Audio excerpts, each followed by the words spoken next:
ও বাবা বাবা বাবা বাবা লা লা লা লা লা লা লা লা।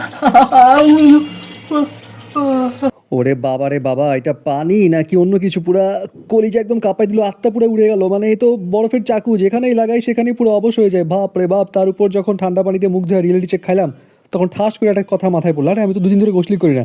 পরে চিন্তা, পরে ভাই আগে নিচে যান বাঁচা, কম্বলের নিচে ঢুকে একদম ঘাপটি মেরে বসে গেলাম এবং ডিসিশন নিলাম যে খাওয়া দাওয়া নাওয়া, মানে নাওয়া না, খাওয়া দাওয়া সব এই কম্বলের নিচেই হবে। এবং কম্বলের নিচে খেতে খেতে হঠাৎ করে মনে পড়লো, আজকে তো শুক্রবার, যদি গোসল না করি সমাজ কি আমাকে মেনে নিবে? গোসল তো আজকে আমাকে করতেই হবে। এখন আপনি ভাবতে পারেন আরে গরম পানি দিয়ে গোসল করলেই তো হয়, কিন্তু বাবা, বাসায় যদি আপনার বউ থাকে এবং বউকে যদি আপনি বলেন ভালো মতো রান্না করো, আর বাসায় যদি গ্যাসের সমস্যা থাকে, তাহলে যদি আপনি চান যে বউকে গরম পানিও করতে দিতে, তাহলে সেই বউ আপনার গায়ে ঠান্ডা পানি ফিক্কা মারতে পারে।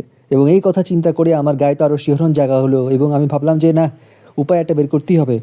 ওকে ঠিক আছে, একটু বাইরে বেরোই, ঠান্ডার সাথে কি খাপ খাওয়াই, বাজার করতে যাই। এবং বাজার করতে বাপ মেয়ে চলে গেলাম। এহ, এটাই আসলে বাজার। ঠান্ডার যে চাপ বাইরে বাবা, আজকে গরিব হওয়া সত্ত্বেও আমি এই যে স্বপ্নের বাজারে ঢুকলাম, কারণ ঠান্ডার চাপ বাইরে নিতে পারতেছি না রে ভাই। হ্যাঁ, এরপর বাজার টাজার করে যখন ঘরে চলে এলুম, তারপরও দেখেছি হাড়ে একদম হিম হিম হিম হিম করছে। তো কী করতে হবে, গোসলের আগে প্রিপারেশন নিতে হবে। একদম এক্সারসাইজ করা শুরু করে দিলাম। এক্সারসাইজ করে গায়ে সরিষার তেল একদম কড়া করে মেখে ব্যাস খিলখিলিয়ে চলে গেলাম। শরীরটা একটু গরম হলো একদম, এখন বাইরে ঠান্ডা বা ঠান্ডা লাগে না। বাথরুমে ঢুকতেই হঠাৎ করে যখন ঝর্ণার দিকে তাকালাম, তখন ঝর্ণা আমার দিকে তাকিয়ে ভিলেনের মতো হাসি দিয়ে যেন বলছে, আহো বাতিজা আহো। না থাক ভাই, দরকার নাই।